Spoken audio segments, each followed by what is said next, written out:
Hi! Welcome to my vlog. Ang i-vlog ko for today ay ang Enfamil A+ and Lactum na parehas na pang 0 to 6 months old. Ang common nga pala sa dalawang gatas na ito ay parehas sila na manufacturer at iyon ay ang Med Johnson.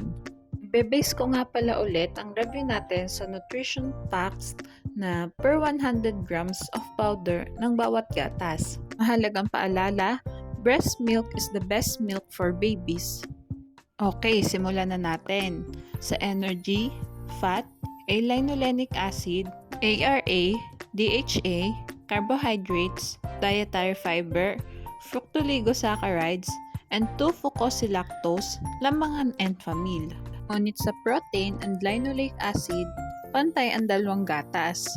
Lamang ang Enfamil sa macronutrients. Mag-proceed naman tayo sa vitamins. Sa riboflavin, vitamin B6, and biotin, lamang ang Enfamil. Samantalang lamang naman ang lactum sa vitamin A and pantothenic acid. Ngunit pantay ang dalawang gatas sa thiamine at niacin. Sa folic acid, vitamin B12, vitamin C, and vitamin E, lamang ang Enfamil. Samantalang lamang naman ang lactum sa vitamin D. Ngunit pantay sila sa vitamin K. Lamang ang Enfamil sa vitamins. Next naman ay ang minerals. Sa chloride, copper, iodine, magnesium, lamang ang Enfamil. Ngunit lamang naman ang lactum sa calcium, iron, manganese, and phosphorus.